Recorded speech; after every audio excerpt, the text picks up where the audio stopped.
यीशु तिमीले गर्दाखेरि उद्धार मुक्ति पाए, मेरो पापले गर्दाखेरि सयौंको राखाए, मेरो पापले गर्दाखेरि सयौंको राखाए। अघि बोल्नु भएको दिदी देवी दिदीले भन्नुभएको थियो कि मादक पदार्थ जातिको भेदभावको कुरा थियो, तर इसाई समुदायमा त अन्धेर छ है।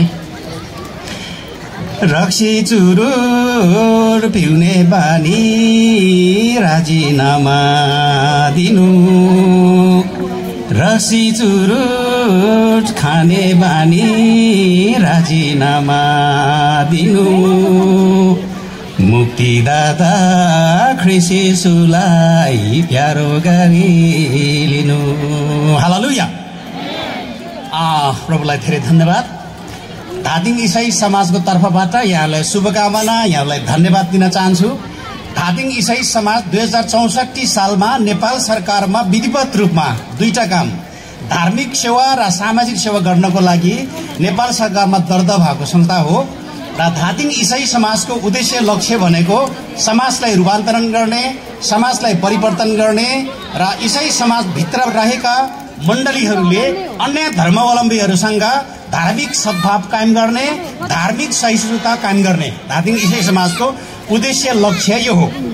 र अर्को कुरा म के भन्न चाहन्छु भने यहाँ आज हाम्रो यो यसै गाउँपालिकाको अध्यक्षज्यू लगायत अनि अन्य नेताज्यूहरू, वडा अध्यक्षहरू यहाँ हुनुहुन्छ। म के भन्न चाहन्छु भने इसाई समुदायलाई जुन जनप्रतिनिधिहरू हुनुहुन्छ, पार्टीको नेताहरू हुनुहुन्छ, उहाँहरूले कहिले पनि इसाई समुदायलाई धार्मिक भेदभाव गर्नु हुँदैन। किनकि रोगलाई सानो ठान्नु हुँदैन। त्यो सानो रोगले भोलि मान्छेको ज्यान लिन पनि सकिन्छ। त्यस कारणले गर्दाखेरि म के भन्न चाहन्छु भने यदि अहिलेसम्म कुनै पनि जनप्रतिनिधिले, कुनै पार्टीको नेताले इसाई समुदायलाई एउटा हेयाको दृष्टिकोणले, विदेशी धर्मको दृष्टिकोणले हेरेर पक्षपात गर्नु भएको छ भने त्यो आजको दिनदेखि विचार गर्नु होला। हालेलुया। यदि हामीलाई पक्षपात गर्छौ भने, यदि हामीलाई हेप्छौ भने तिमी केही पनि होइन, तिमीले केही पनि गर्न सक्दैनौ भनेर जनप्रतिनिधि र राजनीतिक दलका नेताहरूले हेप्नु भएको छ भने 84 मा हिसाब देऊला। हालेलुया। 84 मा इसाई समुदायले गोल गर्ने हो, हिसाब त्यतिखेर दिने हो। अनि मात्र थाहा हुन्छ कि पुरपुरोमा हात राख्छ अनि ओहो के पनि होइन भनेर हेपेर चेपेर राखेको दियो, तर केही त रहेछ त महत्त्वपूर्ण यिनीहरू रहेछ भन्ने कुरो चाहिँ हामीले उनीहरूलाई बुझाउनु पर्छ। त्यसैले म तपाईहरुलाई के भन्न चाहन्छु भने इसाई समुदाय हामी एक ठाउँमा गोलबद्ध भएर बस्नुपर्छ है। हामी मौरीको हुल जस्तो है, मौरीको हुल जस्तै एकता भएर बस्नुपर्छ। किनकि धादिङ इसाई समाजले खोजेको धार्मिक सहिष्णुता, धार्मिक सद्भाव हामी चाहन्छ। तर हामी तपाईहरुलाई आज म के भन्न चाहन्छु भने तपाईको छरछिमेकीलाई कहिले पनि शैतान नभन्नुस्। शैतान होइन, असल छिमेकी हो, असल छिमेकी हो।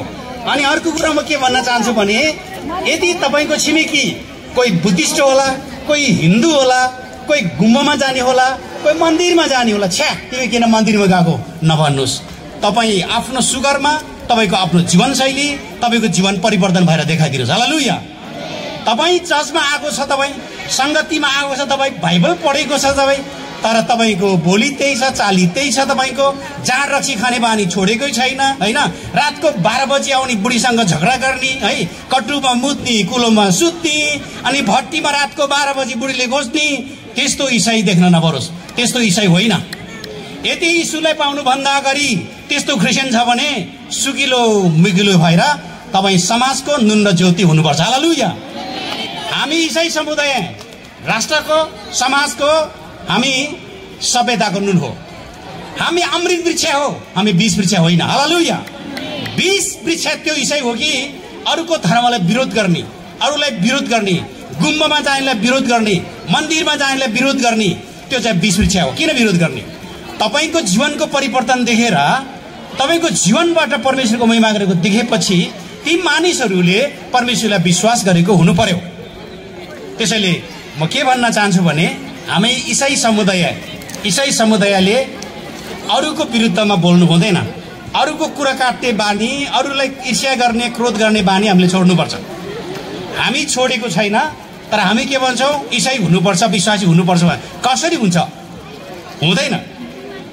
आजदेखि ईर्ष्या गर्ने बानी, क्रोध गर्ने बानी, अरूको विरुद्धमा बोल्ने बानी छ भने आजदेखि छोडिदिनुहोस्। त्यो नगर्नुहोस्। त्यो गर्ने कुरा होइन है, त्यो गर्ने कुरा होइन। बाइबलले आफ्नो छिमेकीलाई, आफैलाई चाहिँ प्रेम गर्नु भनेको छ। प्रेम चाहिँ दिनुपर्छ आफूले है, अनि अरूले दिने हो। तपाईँ अरूलाई जहिले पनि गाली गर्ने, जहिले पनि अरूको विरुद्धमा गनगन गर्ने, अनि तपाईँलाई आधार पाउँछ?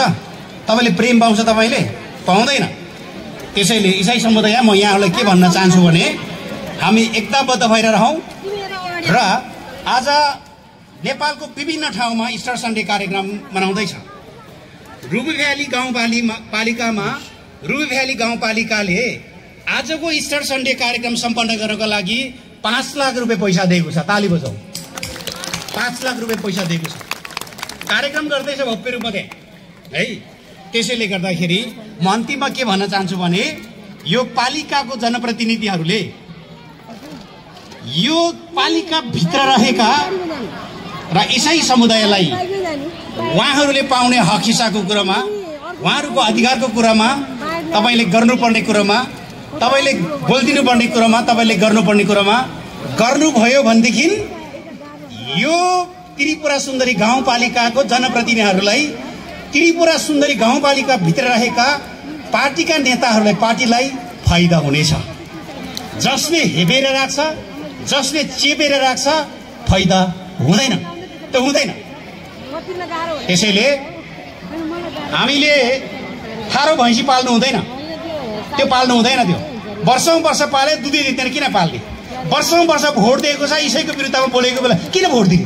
किन दिने? हामी आफ्नो हक हितको बारेमा नबोल्ने अनि भोट चाहिँ सधैँ दिने, आफ्नो खुट्टामा आफै बन्जरले हान्नुहुन्न। अब हालेलुया। अब एक छान्नुपर्छ। मलाई पनि भन्नुहोस्, अब छान्ने बेला आयो। 84 को चुनावमा इसाई समुदायले ठिक किसिमको निर्णय गरेर हाम्रो हक हितको लागि बोल्ने जनप्रतिनिधि ल्याउनुपर्छ। एकबाट ताली बजाऊ। धन्यवाद। धेरै नबोलौँ, समय छैन। परमेश्वरले सबैलाई आशिष दिनुभएको होस्।